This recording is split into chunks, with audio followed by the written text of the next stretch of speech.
Welcome to the ChangeMakers Podcast, produced by cityCURRENT and brought to you by Lipscomb & Pitts Insurance and DataFacts. This show shares personal stories and insight from those who are giving back and making a difference so we can learn and do the same. We cover life lessons, business advice, passion, and purpose. Now here's our host, the CEO of cityCURRENT, Jeremy Park. Welcome to the ChangeMakers Podcast, produced by cityCURRENT and brought to you by Lipscomb & Pitts Insurance and DataFacts. I'm your host, Jeremy Park. We're in for a treat. He just spoke at our signature breakfast. We've put him on TV. We've put him in front of students at Houston High School and Germantown Municipal School District. He's been all over the city of Memphis sharing his amazing story. When you talk about the gift of adversity, he's an author, he's a speaker, he's a veteran who served our country, he suffered a traumatic injury, and he is fully functioning, living life to the fullest. We have with us a change maker indeed, Marcus Aurelius Anderson. How are you doing, Marcus? Man, I'm incredible. Thank you so much for having me, Jeremy. This has been the best kind of just exploration and getting to really appreciate how much Memphis has to offer. It's fantastic. Yeah, so tell listeners, this is, you've driven through Memphis before, but your first time to kind of get immersed in the Memphis culture. We're making you a Memphian. So what do you think so far? I love it. Memphis is an incredible place. Everyone that I've got to be here with, everybody I've got to experience any kind of time with has been absolutely fantastic. Like I said, very, very high caliber. And I can't wait to come back. Awesome. So let's start. The fun of this podcast is that we have a chance to get to know you personally. We'll talk all about your story and obviously your message and what you're doing in the book and the whole 9 yards. But give us a little bit of just where you grew up, your childhood. Yeah. Grew up in Tulsa, Oklahoma. My parents were divorced when I was 8. When my mother, she got custody of me, so whenever I went and lived with her, that's when I really started to have my great uncle as a big influence for me. So between him and my father, they were the biggest male role models for me. Went to junior college, wasn't really sure what I wanted to do just yet, and then finally decided that I wanted to go into chiropractic, and that's when I moved to Kansas City. Kansas City was fantastic. The school there was great, but I had a better resonance with the philosophy in Atlanta at Life University, and that's where I moved there. Spent some time in South Africa, and then when I came back, ended up changing some of my directions once I came back from South Africa. So, but the interesting thing is, so you're on the path to getting your doctorate, and you're pretty darn close. Yeah.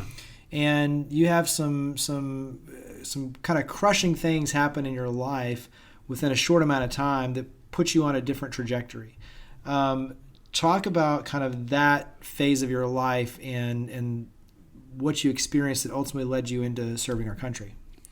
Yeah, so for me, I was working really hard in chiropractic school, and I was bartending as well, so getting only a few hours of sleep a night, and I was freshly married. And the marriage I thought was pretty strong because I thought that what I was doing was enough, but I realized now that what I had done is I prioritized the wrong things.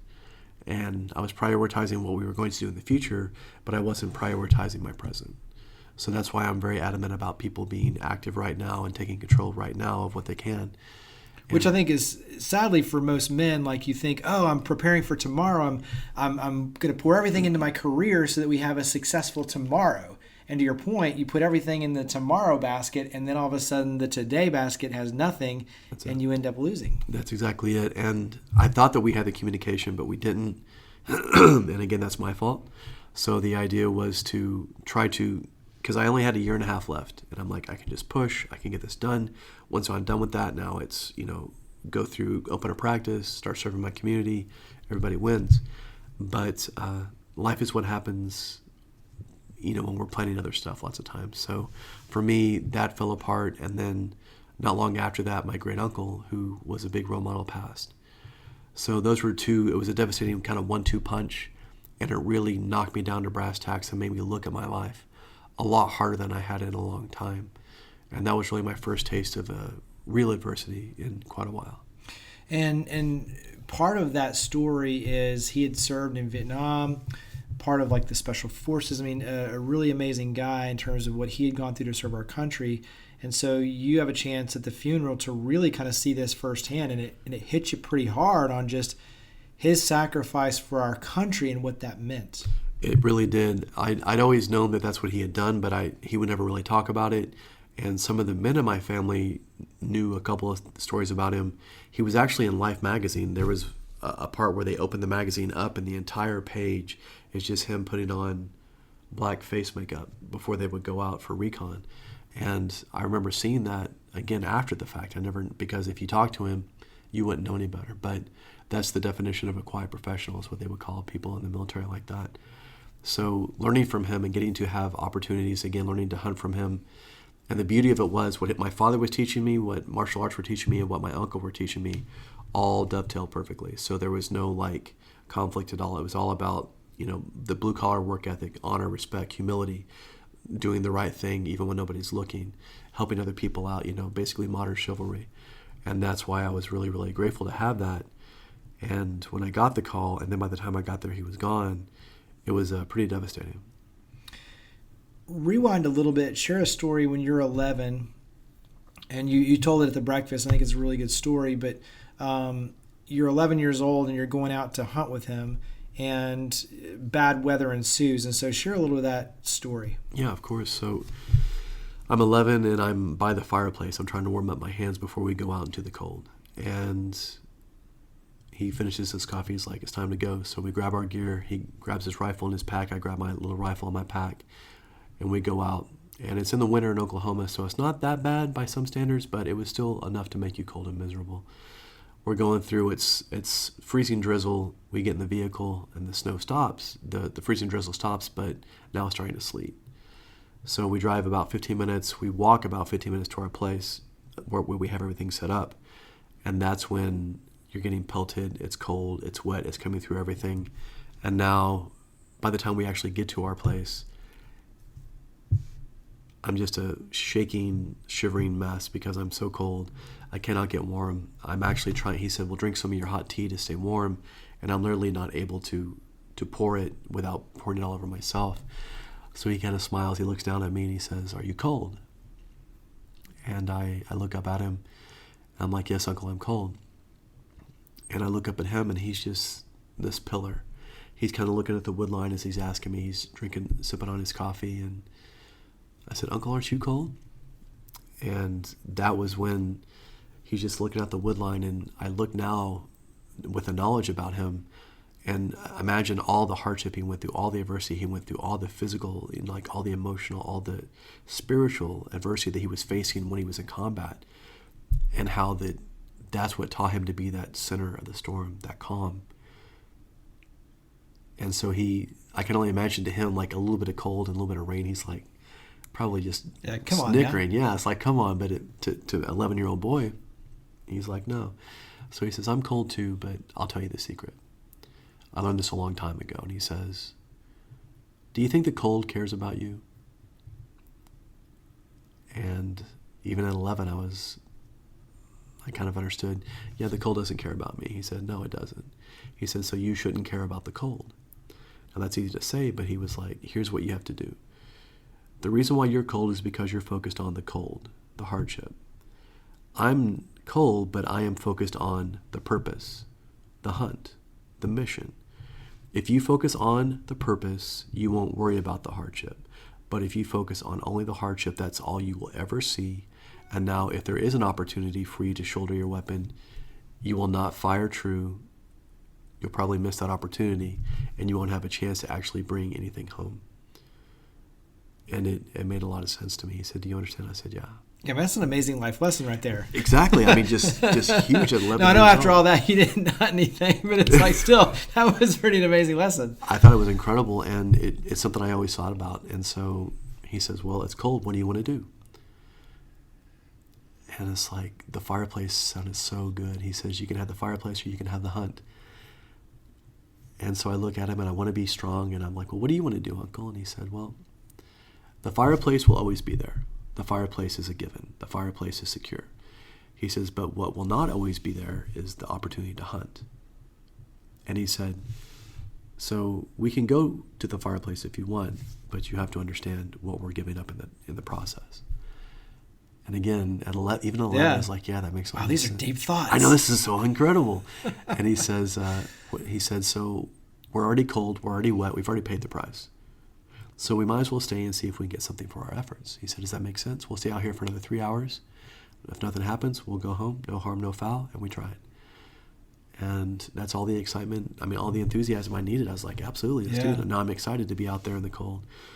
And for the rest of the day, we saw nothing, because when it's cold and wet, the deer don't want to come out either. Yeah, exactly. But it was a big. But you got a great life lesson. I got a huge life lesson. Got back, and it really showed me a lot, because it's great, especially as a business owner or as an entrepreneur. We can kind of stay where we're comfortable. It's really easy to do that. But the opportunity to hunt, the opportunity to go out and create a positive impact, to help people, to get your message out there, to provide your service, whatever it may be. That's what you have to do. You have to be willing to go out and hunt. And I don't mean it in a way that you kill something and drag it back to the cave. I mean that you go out with the intention of serving. And now you can go serve in a better manner without looking at the hardship, the cold. You're looking at the purpose, the hunt, what you're trying to achieve. And that, to me, is a lesson that obviously influenced me from that day forward. Yeah. So I don't want to go too much into, so you, I'm trying to think for a podcast, because we want people to buy the book and go learn more about you and all that kind of stuff. So we don't want to give away everything on this, but of course, let's have a little bit of fun with this. So you experienced that loss. You are going through it, and you're through a divorce. And at this point, you're doing some soul searching, and you decide, I want to serve my country. And so you go in, and at this point, you're 38 years old, though. So you're beyond the typical kind of 18 to 35 window. Give listeners a little bit of a teaser on that in terms of what led you in to go to the recruitment office. And then we'll talk about the injury, and then we'll kind of carry this forward and just dive into some more philosophical things. But tell us the story there. So after my uncle passed, I was a pallbearer, and that was pretty devastating for me. I was pretty strong throughout most of it until it was time for them to fold up the flag. And then when they started playing taps is when I really kind of fell apart, because that's when my aunt fell apart.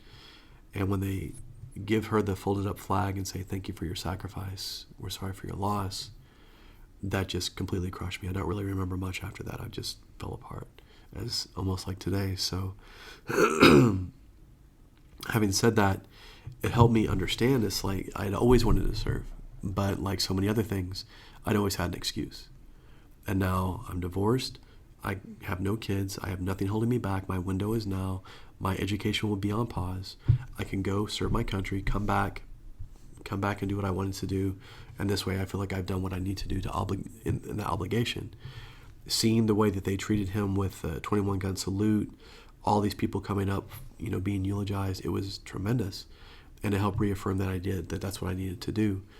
And like you say, I walk into the recruiter's office the next week and I ask him what the normal window is, and they say 35. And I tell him I'm 38. And he sort of looks at me and he says, well, let's talk. Let's see if we can figure something out.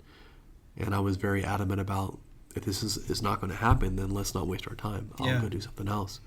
But we sat down and we had a conversation, and he asked me if I was smart, and I said, well, I'm talking to you at 38. I don't know. We'll let you decide. Yeah, we'll figure that out. But he just wanted to see, where I was at mentally. Took an ASVAB, took a PT test. I did really well on both of those. And then he explained to me that, with my age, with my experience, with my leadership skills, and with those other two things, he said, you are exactly what the Army wants. And this is what you can do with that. He showed me about the opportunities and all these things that were presented, because in the Army, you can choose any job that you want if you have the qualifications. And for me, I had qualifications for literally anything. But the thing that I wanted was, more than anything, was to be in the military and serve in the infantry the way that he did. And so he's showing me all these things where I can be in for 4 years, get all this education, get out, have like this incredible job. And you're throwing in the curveball. I just want to be in the infantry. I just want to be in the infantry. And he's like, you don't get it. You can do whatever you want. And you're like, no, you don't get it. This is what I want. This is what I want. And this is what we're going to do. And so he tried to talk some sense into me, quote unquote, for a while. And then finally he realized that I wasn't going to budge. So he signed the release for the age, slid over and said, it's your life. And 6 months later, I'm getting off the bus, getting yelled at infantry school. So it was... Well, and then you share the story too, because you're You're 38, you're getting yelled at by 19-year-olds. Yeah. I mean, that's a very different shift from what most people will be like in their real world. Is the older is usually yelling at the younger. In this case, the younger is yelling at the older. But the way you went about that, I think, is really interesting too, in terms of your mindset, and you were okay with it because you kind of expected, but you knew it was coming in, and you embraced it. Share that, because I think that's a neat story in and of itself. Yeah, so I had 6 months to prepare physically for infantry school, because that was my main concern at my age. I was still in pretty good shape by civilian standards, but civilian in shape and military in shape are different things. But I also did, like you said, I emptied my cup. I was humble because I knew that even if this is a person that's younger than me, they still know more about this specific thing than I do. They still know this profession more than I do. So that would be like me going into any profession and having a person younger than me, yelling at me, and all of a sudden I get upset about that. That's not going to help me, because they're going to be the ones that really tell me how to live or die.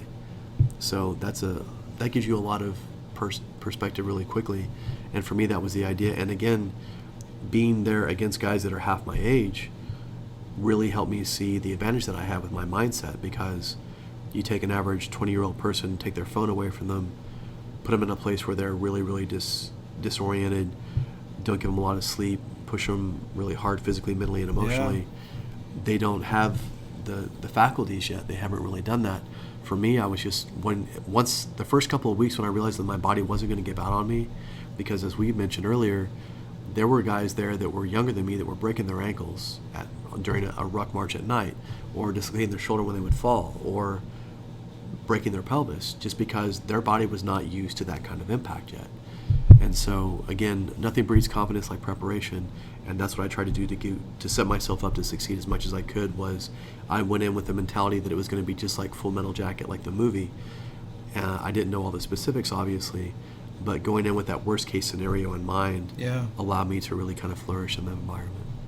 Share, I know I'm kind of bouncing around, but talk about hesitation in the military, because I think it was a neat lesson on your end that you experienced, but it's a great life lesson in and of itself. But talk about hesitation. Yeah, hesitation is very rampant today. Everybody wants perfection, and perfection is unattainable, but that allows people to continue to be in this place of hesitation. So my squad leader was taking us through, they call it a shoot house, and it's basically a house that's been designed, created, that's bulletproof for you to be able to go through and shoot mock enemy, or actually people that are like OP4, which are people that actually have squib rounds that will hit you with chalk rounds. So you're going through and there is some intensity applied to it. We've been doing it for about 24 hours straight because we want to mimic the battle conditions as much as we can. There's something in the military that they call the fatal funnel, which is the door. So if we have 6 people that are trying to flow into a room, if they're stacked up on the wall, just like if you see like on any cop show, which most of them do it wrong, but I won't even get into that. It's like when you watch somebody play the guitar, you're like, he's not playing that. But so you see them go in, but the one man is the most important man, and he's always correct. He hits the door. Once the door is hit, he enters. He takes a direction, left or right. The 2-man goes the opposite direction, and so on and so forth. We go through. It's violence of action, it's aggression, and you make it happen. But one thing that can kill the entire squad is the one man going through the door and then stopping and hesitating, because now all of us are bunched up, and now it only takes one person with any kind of fire system to just shoot in our general direction, and they will kill every single one of us, and we will never have a chance to fight. So that's what we saw right before our squad went in.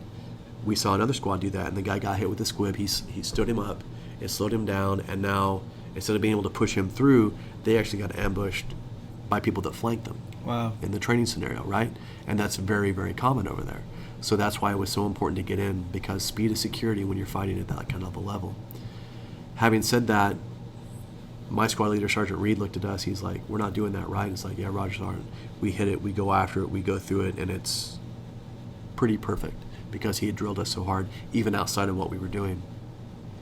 So we run to the wood line. A lot of guys are smoking cigarettes. I was drinking water, and he looks at me, and he's smoking his cigarette with his Zippo that he's had through multiple blow-ups, multiple attacks.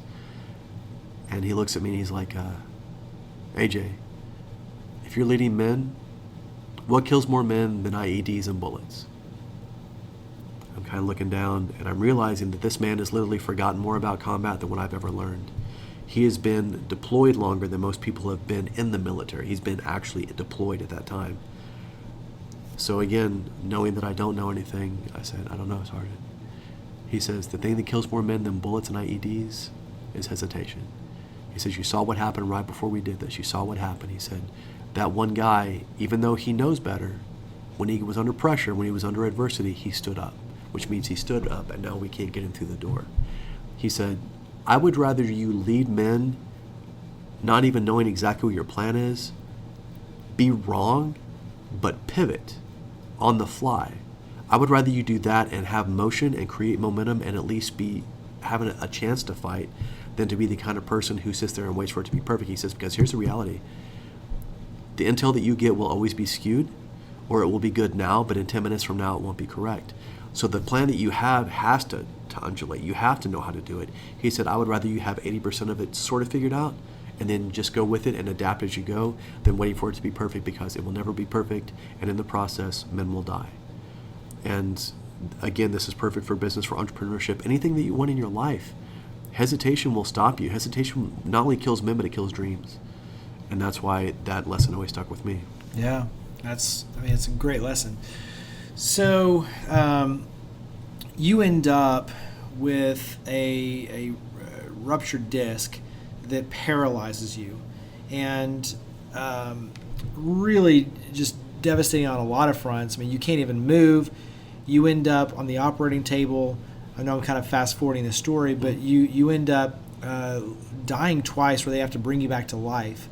And when all is said and done, you have the doctor standing over you saying, congratulations, you're still alive. We had to bring you back to life twice, but you're with us now, so you get to share that. But the bad news is you're never going to be able to walk again. So you're completely paralyzed. You've got the neck brace on, immobile. And at that point, reality sets in. I've gone from a fighting soldier who's at the peak in terms of being able to physically be fit, mentally be fit, to all of a sudden now this reality of I may never walk again, never serve my country again, what's my worth as a human, all of those emotions. Describe for listeners, a little bit of that just onset of reality that's kicking in at that point. Yeah, and you're absolutely right. So many times, especially as men or as people, our physicality or our vocation is our definition of what we are. That's our identity. Yeah. So to me, I sort of gave up my civilian life and I went all in on being a soldier, and this is what I'm doing, and I am this is the only thing that I care about, which is great because it gives you get a lot done in a short amount of time because you're very driven. However, when all your eggs are in one basket, if that goes down, then there's not a whole lot of options for you. For me, the soldier in me was in denial initially. The soldier in me was like, well, if I can overcome death, walking shouldn't be that tough. But after about a week, and I realized that it wasn't going to happen, that's when I started having to take a good hard look at it. And the first thing I felt after denial was anger. I was livid with, I would lash out at people around me because I was angry, but I was actually really angry at myself because, I'm 40 years old at that point. Broke, divorced, bedridden, paralyzed. Everything I planned in my life has fallen apart, including this latest plan. And now the one thing that I wanted more than anything I can't do. So that was what was so hard. I thought about all of the opportunities that I've been given. I thought about all the time, talent, and potential that I assumed that I would always have. We were talking about it before. It's not that people don't know what they've got. They say you don't know what you got till it's gone. It's not that they don't know what they've got. It's just that they always assume that they will have it. Mm-hmm. And that's what we always do so often. If business is good, you expect it to be good. If the weather's good, you expect it to be good. If the relationship is good, you expect it to always be good. But you always have to pour into that. You always have to feed that. You always have to keep that slate clean to the best of your capacity. And that's what I realized so quickly. Lying in that bed, I realized all the stuff I wanted to do, I finally knew exactly what I wanted to do. But then I wasn't able to do it. And for me, from going from this very high-speed soldier to a person who can't even take care of himself, the thing that I wanted more than anything else other than to walk was essentially to die. Because I was living, yes, but I was actually existing. I wasn't really living, and I wasn't able to do anything that I wanted to do with that. So for me, that was a very low point, and wanting to commit suicide is one thing, being driven to do it is another thing, but then not even having the physical capacity to take your own life is a whole other level of depression. And I think what's interesting about that story too, that it puts things in perspective for those who are wounded warriors, wounded veterans. So you suffered this, so you're getting ready to be deployed, and all of a sudden that gets delayed, and so now you're like ramping it up, which is when this accident happens. But then when it happens, in terms of your healing process, you're kind of not necessarily ostracized, that's not the word, but you're put apart to be able to heal. But also part of that is they don't want the soldiers to see what could happen in terms of an injury. So you're isolated. And even though you've got guests and people coming in, it does create this kind of cycle where you have the anger and the frustration and the remorse and all of those emotions built in, but then you also the support network of family not really there, and you talk a lot about how for most the opposite of anger would be love, and you can maybe lean on love, but you don't really have that in your life, and so you have to go a complete different direction. And I think it really, from an empathy standpoint, for all of us to understand, for the warriors that go through and they sacrifice, and then something does happen like this, not only is it devastating emotionally and physically, but mentally, like you're saying, and spiritually, that's a very tough battle, because you put your identity in this, and now all of a sudden you're taken out of that, you can't perform, but now you don't really have that same support network that is there that you're kind of relying on. That's absolutely it, and that's why even when a soldier comes out of the military and he wasn't injured, that's still so difficult to transition out of, because like you said, you come from being in this place where you are a warrior, you are doing these things, the purpose is right there, it's very obvious, and you're very motivated by that purpose. But again, you leave that, and now you leave that support system, you leave your team, you leave your squad, you leave everybody, and now if you go back into the civilian sector, it's hard for a soldier, a warrior, to give up the ghost. For me, again, I had no idea. If you're leaving the military, you have time to transition. I didn't have that. I had no time. I just had it taken away from me so quickly, and that's why I'm always trying to pound the drum of telling people about urgency, about doing it now, about if you can do it in 6 months, actually let's try to do it in 2. I mean, let's push, because the reality is adversity is the only thing that will help you get to that next level. Adversity is the thing that will spur you forward when you don't want to keep going. And again, having the deadline, Parkinson's law, like we were talking about, people think that they need more time, but what they need is a deadline. And for most people, again, if you've been to college, if they give you a paper that's due on Friday, if they give you the assignment on Monday, most people don't start working on it. They usually wait till Thursday night, because that's just the way that most of us are, and I'm that way in a lot of ways as well.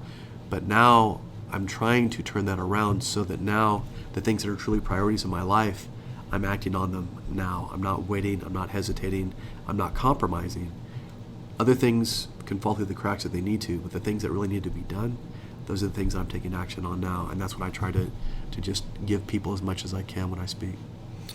Once again, I don't want to go too far in, because we want people to be able to, you've got TED Talks and your book, and you do a lot of speaking, but a big part of your story is gratitude. Right. I like the way you describe gratitude and what it really is versus kind of what we think it is. Yeah. So describe gratitude.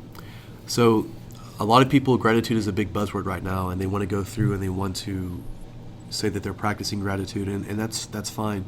But in my opinion, from my experience, the gratitude that most people are doing right now is a very half-hearted type gratitude. The way that I look at it is the same way people look at love. If you can think of somebody in your mind right now that you love unconditionally, think of that person, and then imagine that person doing something that you don't agree with or that you don't like. Because you love them unconditionally, you can overlook those things. We love the sinner, but we hate the sin, right? Gratitude is very much in the same way. Gratitude is a verb.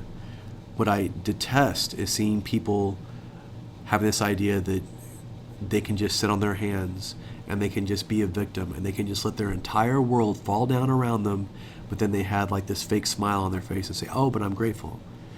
No, you're not. If you are grateful, you will act in a grateful manner.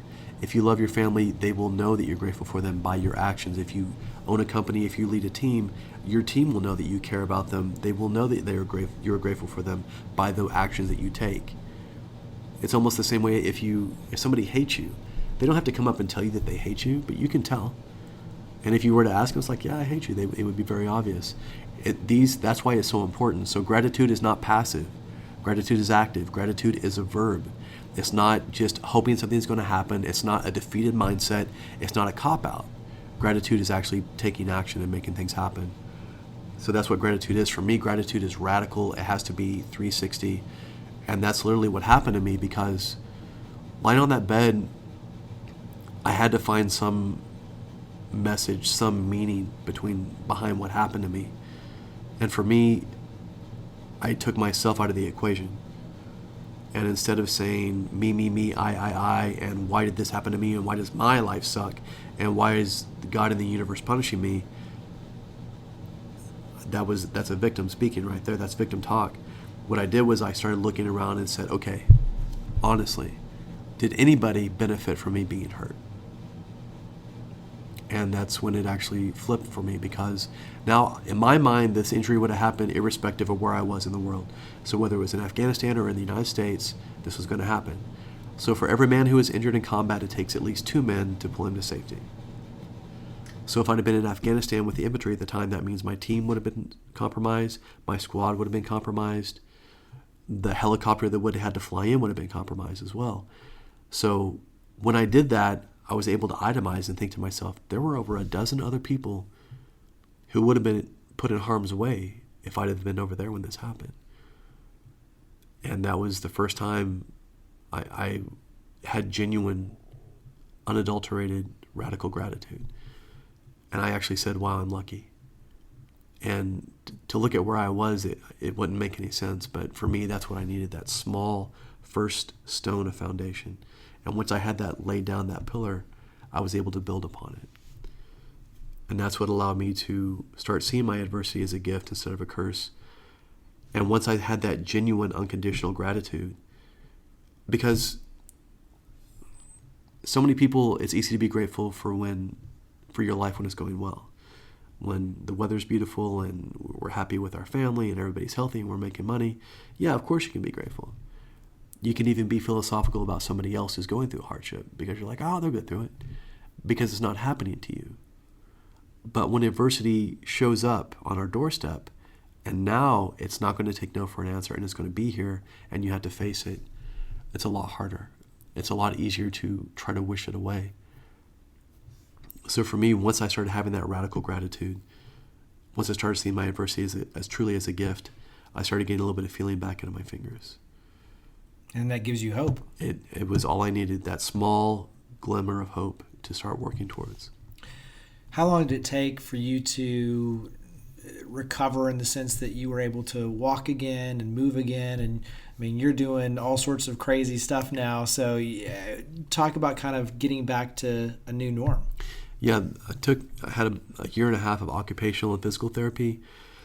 The thing, though, is when your central nervous system is damaged like that, it wreaks havoc on the rest of your body, because the central nervous system is the master system. Like, the ability for us to hear is based on the nerves that come out of our spine. So the cranial nerves that go to my ears, the ability to speak, the ability to see you, whatever, that all comes from that central nervous system. So I went from 180 pounds, like rock solid, to 230 pounds, and I wasn't really eating much food. But between the medications and everything else they'd done to me, and of course the central nervous system being brutalized like that, I lost a bunch of muscle, I gained a bunch of fat. So again, the way I thought about myself was very different. Mm-hmm. The intention of what I was doing was not there, and that's why it was so hard. So I was technically good enough to take care of myself, but my real recovery came when I got out and I started practicing martial arts again. I've been doing martial arts since I was a kid, and that's what gave me a lot of direction, because again, like we were discussing with the guitar, if you're in that moment, everything else falls away. So if you're playing a chord, if you're playing an arpeggio, if you're using the blade, if you're sparring, if you're on the ground rolling with somebody with jiu-jitsu, you don't care about what's going on with social media at that time. The only thing that matters is that moment. It's like moving meditation. So for me, that helped me really get back some of the skill sets, some of the And I already had the muscle memory, but to have the dexterity, to have the physical capacity, to have the dexterous capacity, to have the motor skills, that was what really helped take me up and recover very, very quickly compared to if I were just to sit there and, squeeze a ball to try to get strength back in my hands or do some sort of exercises to get mobility back. Thank you for listening to our ChangeMakers podcast. cityCURRENT is a catalyst of over 100 partners joining forces and funds to power the good through free events, positive media, and philanthropy. If you like our efforts and you're looking to power the good with us, follow us on social media at cityCURRENT and check out our website at citycurrent.com. Please subscribe, rate, and review our podcast wherever you listen. And if you know a changemaker, please reach out and let us know so we can consider them for a future show. The ChangeMakers podcast is brought to you by DataFacts. DataFacts is a national provider of trusted background screening products such as criminal searches, drug screening, employment and education verifications, and post-hire monitoring to employers of all sizes. DataFacts is one of the few background screeners that holds the stringent National Association of Professional Background Screeners accreditation. They're certified by the WBENC as a 100% woman-owned business, and in 2018, they were ranked by HRO Today's Baker's Dozen customer satisfaction ratings as one of the top background screeners in the nation. You are in good hands with DataFacts. Visit datafacts.com to learn more and make sure to mention the ChangeMakers podcast. And now, back to the show. You made a promise to yourself that if you walked again, you would share your story and use it to inspire others, which then led to a book. And part of that was a woman walking up to you when you were speaking and saying, "Hey, where's your book? You need a book because I want to be able to share this with others, including my daughter and granddaughter." So you've had some really kind of pivotal moments in terms of pushing you in this direction of speaking, sharing your story, writing the book. Share, kind of what your hope is in terms of, we've got a very interesting world we're living in. And last night you were talking about bullying and, everybody's facing some sort of adversity, whether it's divorce, job, a loss of a loved one, the bullying side. I mean, there's so many things that we're all faced with. And how we look at adversity, how we look at gratitude. I mean, all of these things now are your platform. So talk about writing the book, what led you, and what do you hope people gain from this? Yeah, you're absolutely right. When the woman came up and asked me about the book, she had me convinced that I had one almost because she was so adamant. And that, again, if we listen to who we serve, they will tell us what we should do next. So obviously they were screaming for that. And then the TEDx talk came in the middle of that. To talk about bullying, those of you that have kids, in females alone from the ages of 15 to 19, the number one cause of death in females is suicide. And that's because you and I have discussed how it used to be when we were at school, we could leave school, but now school is in your pocket. Social media is everywhere. And people that have an axe to grind or people that are unhappy, that means that they have an outlet all the time. And unfortunately, that's why I say we can try to pass all the legislation that we want about anti-bullying, but the reality is we cannot stop everybody, and we can't have everybody will have the same moral compass that we will. But what we can do is we can increase people's mental resilience. We can make them stronger so that now when they run into that kind of adversity, it isn't something that's going to crush them. I wish for everybody within the sound of my voice right now, I wish that you have gone through something difficult in your life. I wish adversity on you, because if you have never faced it and you've gone through your life and you become an adult and you haven't faced anything difficult, unfortunately the stakes get higher as we go older. So the adversity that you will be facing now is going to be very, very powerful. So you have to understand that adversity is the litmus test for you getting stronger. If you're trying to lift weights, it's called resistance training for a reason. You're learning to resist and you continually add weight to it. So I'm not telling you to go out and put yourself in situations where you face adversity and get hurt. But again, get outside of your comfort zone. Ask more from yourself, demand more from yourself, and understand that adversity is the indicator that you're on the right path. Adversity does not guard anything that is not worth being had. If it's an easy path, then chances are it doesn't lead anywhere. And again, that notion of trying to give that to our younger kids now, because the way that things are, society doesn't slow down, but yet the way that people look at it does. So the idea is to understand that you can get stronger. And we mentioned gratitude, we mentioned adversity, but if you learn the lesson from adversity, if you learn to get stronger, your empathy will increase exponentially. So if you've ever fallen down in your life, if you've never been financially in hardship, and you've had somebody help you up or give you something to help you out, you will always remember that. And that empathy is what we should be doing. So now when you see somebody else that's fallen down, you can remember what it's like because you've been there. Mm-hmm. You can remember if you've gone through hardship, and you can hopefully pay it forward. And that's the idea. So whether it be empathy in parenting and leadership, whatever it is, that is the missing element for most people.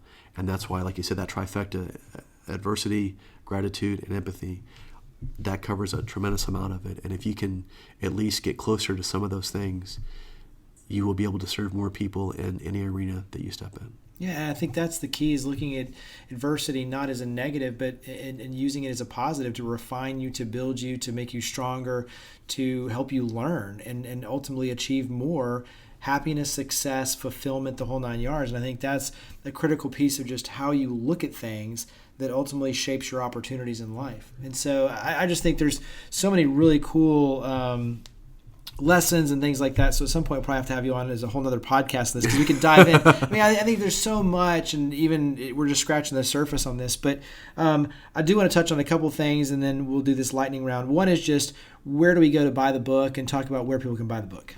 Absolutely. You can find it on Amazon. It's called The Gift of Adversity, Overcoming Paralysis and Pain to Find Purpose. You can find it on my website at marcusaureliusanderson.com. And if you go to any of my social media, you'll probably be able to find it there too.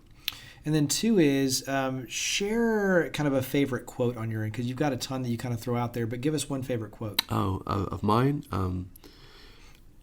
The biggest one that has gotten the most response, that resonates with most people, is, you're only as strong as the adversity that you overcome. And that's very simple, but it needs to be. Just like with the gift of adversity, I've noticed that it bifurcates. Either you get it immediately and say, yeah, that makes a lot of sense, or you're like, I don't know what he's talking about. And it's like, that's okay, because maybe you will eventually. And that is the truth for me.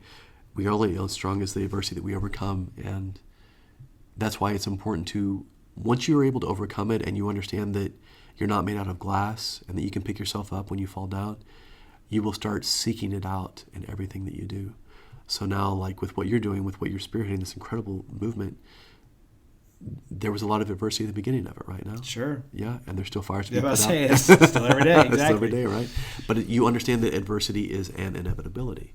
So now you don't shy away from it. Now you understand, from 6 years ago, maybe you would have said, man, I'm going to try to just avoid that. But now you're like, no, actually, it's better if I can go after this right now and try to get as much of this figured out. And when you do that and when you attack it like that, now you no longer shrink away from it. We all have patterns. We all have loops. So for most people, when they face adversity, their idea is to try to get away from it. They try to hide from it. It disempowers them. It scares them, and it discourages them. And then when that cycle goes all the way around to adversity again, now they just re-corroborate that all the time. But if you can see adversity as an opportunity, if you can find it as something that will teach you, now you can go through it and you can say, well, this sucks right now, I'm not going to lie, but there's something I should be learning from this. And this is pointing out all my weaknesses. And if you had the humility to try to improve yourself, now every time you face adversity, you're not going to be like, yay, but you may be able to look at it and say, you know what? I'm not afraid of you. I see you. And I'm going to keep moving through you.